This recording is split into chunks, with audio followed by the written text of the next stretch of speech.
শ্মশানের সিকিউরিটি গার্ডের আজকের গল্প, নিশি রাতের শেষ ট্রেন।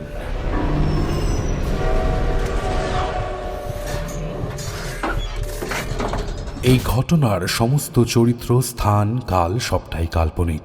কোনো জীবিত বা মৃত ব্যক্তি বা কোনো সম্প্রদায়ের কুসংস্কার, সংস্কৃতি ও ধর্মীয় ভাবাবেগের সাথে এর কোনো মিল খুঁজতে যাবেন না। এটি শুধুমাত্র বিনোদনের উদ্দেশ্যেই নির্মিত। নিশিরাতের শেষ ট্রেনের রহস্য আজই উন্মোচন হবে, তাই একবারও স্কিপ না করে পুরো ভিডিওটি দেখতে থাকুন, কারণ শেষে রয়েছে একটি আকর্ষণীয় প্রশ্ন ও আগের পর্বের সঠিক উত্তরদাতাদের নাম। ৬৮তম পর্ব। তবে যা বোঝা গেল তাতে কয়েকটা জিনিস খুব স্পষ্ট। আশা করি আমরাও সেটা বুঝতে পারছি মহারাজ। সবই ঠিক আছে, কিন্তু প্রতিশোধের আগুনে জ্বলতে থাকা ভূতেরা কিন্তু আর ৫টা ভূতেদের থেকে একেবারেই আলাদা মহারাজ। একেবারেই তাই। ওই বগেতে থাকা লালু, সন্দেশগঞ্জের পাঁচু, ধনেখালির পিলু ও শেষে ওই গায়ক, যারা যারা বিমলকে নিয়ে হাসি ঠাট্টা করত, তাদেরই ওই নিশি রাতে ট্রেনে তুলে হত্যা করেছে। তবে এবার আমাদের খতিয়ে দেখতে হবে যে বিমলকে নিয়ে হাসাহাসি করত ওই ট্রেনে এমন আর কে বাকি আছে যাকে বিমল মারতে পারে। মহারাজ, আমি গতকাল দূরভূণ্ডিতে দেখেছিলাম মোটামুটি বিমলকে নিয়ে হাসাহাসি করত যারা, তাদের সবাইকেই বিমল শেষ করেছে। শুধু বাকি রয়েছে বিল্ডিংয়ে চাকরি করা অঞ্জন বাবু। সেও কিন্তু এই মরে যাওয়া গ্রুপের মধ্যেই একজন, আর সে এখনো জীবিত। আমার মনে হয় যে বিমলের নেক্সট টার্গেট ওই অঞ্জন বাবু। সে এখনো জীবিত মানে এটা তো খুব স্বাভাবিক যে এবার তারই মরবার পালা। মহারাজ, তবে একটা উপায় আছে। মহারাজ, আমরা এমনটা কি করতে পারি, যদিও মানব সমাজে ভূতেদের প্রবেশ করা একদম নিষেধ, কিন্তু শুধুমাত্র মানুষের উপকারের জন্য আমরা কিন্তু মানব সমাজের সান্নিধ্যে আইতে পারি। আমরা কোনোভাবেই মানব সমাজের সান্নিধ্যে যেতে পারি না। সেসব না হয় পরে ভাবছি, আগে বলো তোমার প্ল্যানটা কি? মহারাজ, আমার মতে আমরা যদি ওই অঞ্জন বাবুকে বাঁচাইতে চাই, তবে আমাদেরকে ওই ভুতুরে ট্রেনের যাত্রী হইতে হইব।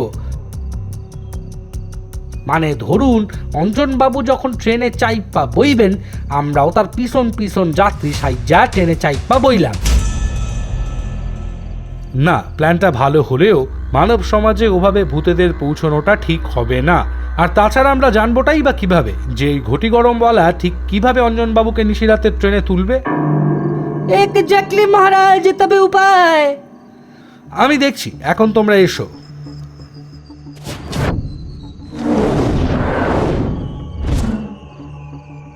প্রেত স্কোয়াড। হুকুম মহারাজ। আশা করি এতক্ষণে সব কিছু জেনে গিয়েছ। আগে মহারাজ, তবে আর দেরি নয়। রিম, তুমি এক্ষুনি অঞ্জনবাবুর খোঁজ করে অঞ্জনবাবুর বাড়িতে যাও, আর অবশ্যই লক্ষ্য রেখো যেন কোনোভাবেই অঞ্জনবাবু আগামীকাল স্টেশনের দিকে নাই যেতে পারেন। আর জিন, তুমি আমার সাথে চলো। মহারাজ কিন্তু প্রস্তুত ঘটে গরম বিমলকে জব্দ করার জন্য, আর অন্যদিকে বিমল তখন প্রস্তুতি নিচ্ছে তাকে নিয়ে হাসি ঠাট্টা করা শেষ লোক অঞ্জনবাবুকে চিরতরে শাস্তি দেওয়ার। কতগুলো দিন কেটে গেল, এখনো একবারও ছেলে মেয়ে দুটোর মুখ দেখতে পারলাম না। ভূত জন্ম হওয়ার সাথে সাথেই কোথায় যে কে ছিটকে গেল কিছুই জানি না। হয়তো আমি ভুল, কিন্তু আমার সাথে মানুষগুলো যা করলো তা আমি কখনোই ক্ষমা করতে পারি না। সামান্য ১৭০০ টাকার জন্য আমাকে আমার জীবনটা পর্যন্ত দিতে হলো।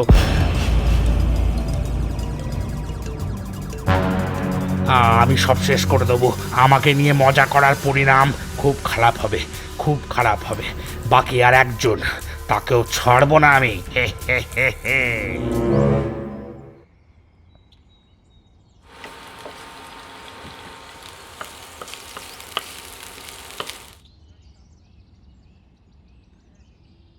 কই গো গিন্নি, খাবারটা তৈরি হলো, বেরোতে হবে তো নাকি?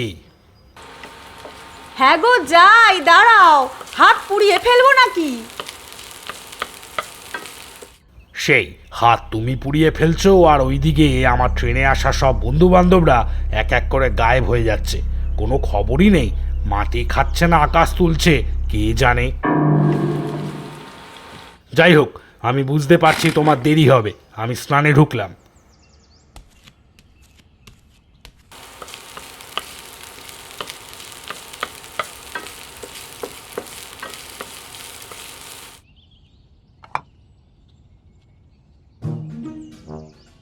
এই দেখেছো, এতক্ষণ ধরে খাবার খাবার করছিল। এই এখন আমি খাবারটা যেই বেড়ে দিলাম, উনি অমনি চলে গেল স্নান করতে।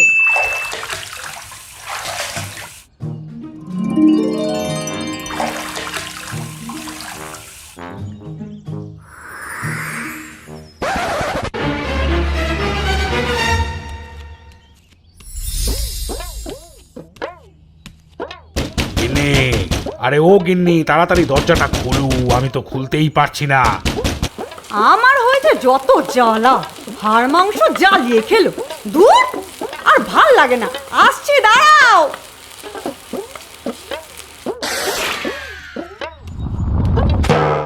জনমানবহীন তাকদা স্টেশনে এসে উপস্থিত হয় খগেন ও জিন।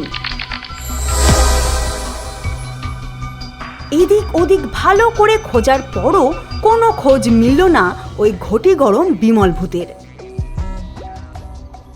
ট্রেনটার সময়টা কখন জানো বেশ? ওই তো 2:05 থেকে 2:15-র মধ্যেই এই স্টেশনে ঢোকে ট্রেনটা। ব্যাস, তবে এখন বাজে 1:30টা। আমাদের আরেকটু অপেক্ষা করতে হবে, তার আগে ঝটপট নিজেদের বেশভূষা বদলে নিতে হবে। ওকে মহারাজ, কিন্তু কার রূপে আসতে হবে আমাকে? অবশ্যই ওই অঞ্জন বাবুর রূপে। তোমাকে বদলাতে হবে এক্ষুনি, আর আমি হব তোমার এক পরিচিত বন্ধু। ওকে মহারাজ, এবার জমে ক্ষীর।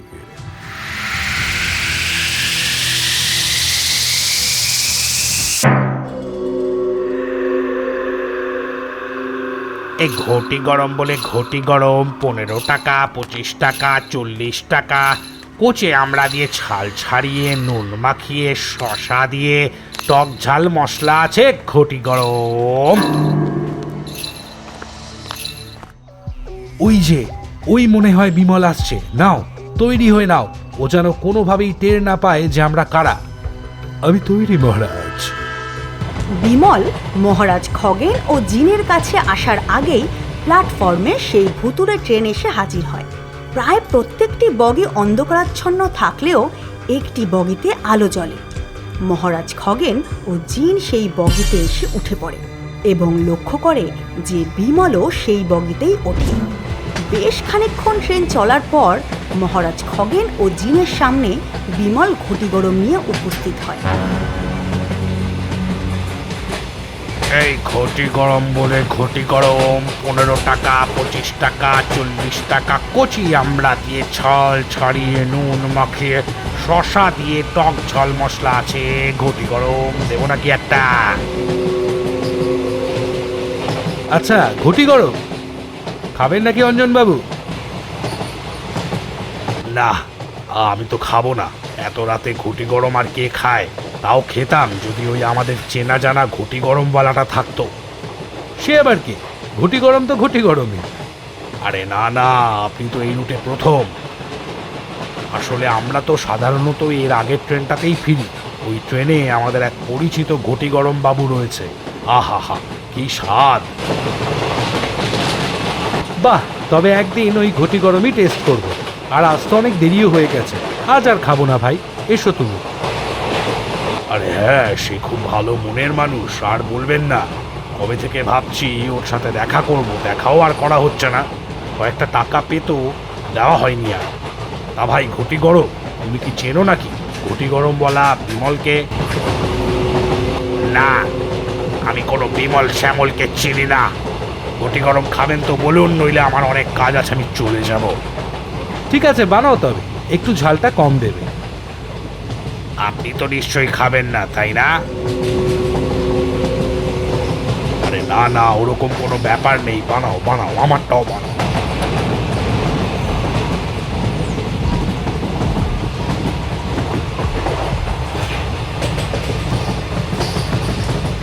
বাহ, এ তো পুরো সেই বিমলের হাতের স্বাদ। দুর্দান্ত ভাই ঘটি গরম, আমাকে আরেকটা দাও। হ্যাঁ, আমাকেও আরেকটা দাও। বাহ, দারুণ, আরেকটা দাও। আরে আমারটাও বানাও। না, আপনি পরে স্টেশনে ট্রেন দাঁড়ালে নেমে পড়ুন। আমার এই লোকটার সাথে অনেক বোঝাপড়া আছে।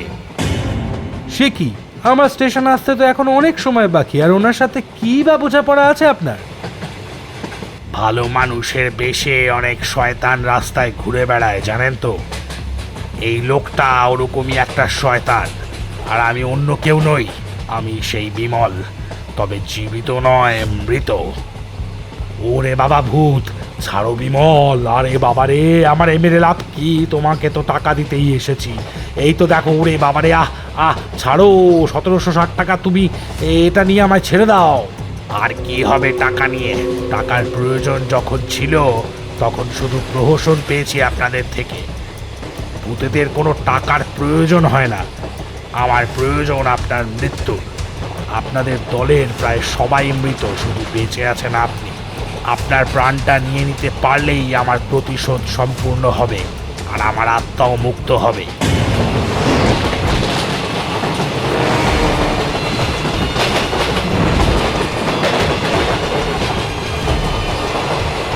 কোথায় গেল ওই ঘুটি গরমওয়ালা বিমল? কোথায় গেল বিমল? আমিও বুঝতে পারছি না মহারাজ। নিশ্চয়ই ট্রেনটাকে নদীতে ফেলার চেষ্টা করবে। ওকে এখনই আটকাতে হবে।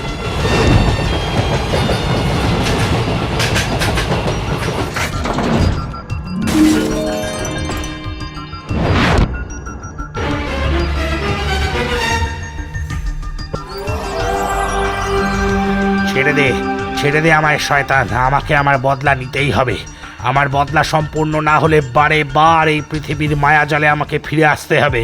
শেষবারের মতো বলছি, ছেড়ে দে শয়তান। তুই যতই ক্ষমতাবান ভূত হোস না কেন, এই প্রতিশোধ কোনো সামান্য ভূতের নয়, এই প্রতিশোধ এক বাবার। শান্ত হও বিমল, আমি তোমার ব্যাপারে সবটা শুনেছি, আমি সবটা জানি। আমার সহানুভূতি তোমার সাথে সব সময় রয়েছে। প্রতিশোধের আগুনে তুমি অনেকগুলো প্রাণ নিয়ে নিয়েছো, এবার শান্ত হও। তুই কে? তুই অত বড় বড় কথা বলছিস, তুই কে? উনি ভূতেদের মহারাজ খগেন, আর আমরা বিগত বেশ কয়েকদিন ধরে তোমার সমস্ত খবর রাখছি। আমি কোনো ভূতেদের মহারাজকে মানি না। আমি আমার প্রতিশোধ নেবই, তাতে যদি ভূত জনম থেকেও মুক্ত হতে হয় তাই হবে।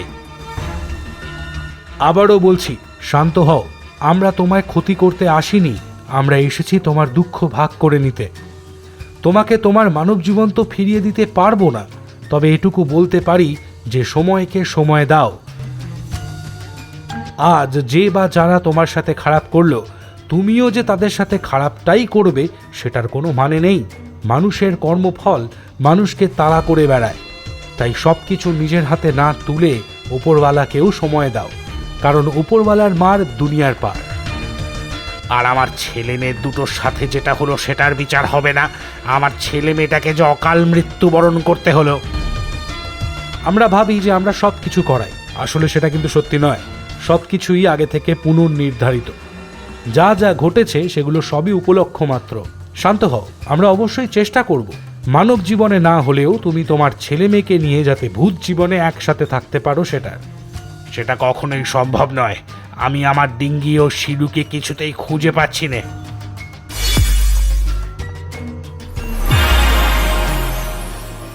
ডিঙ্গি আর শিলু, তোরা এসেছিস বাবা? হায় বাবা, বুকে আয়। এবার চলো ভূতমহলে, তোমাদের সাদর আমন্ত্রণ।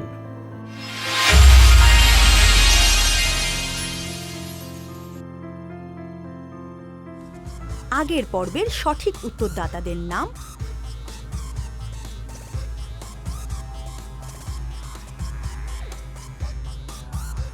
শ্মশানের সিকিউরিটি গার্ডের আজকের পর্বের প্রশ্ন হলো, অঞ্জনবাবুর বেশে কে সেজে ট্রেনে উঠেছিল? অবশ্যই সঠিক উত্তরের পাশে নিজের পুরো নাম দিন। দেখতে থাকুন শ্মশানের সিকিউরিটি গার্ড আগামী পর্বে ঠিক দুপুর 3টে।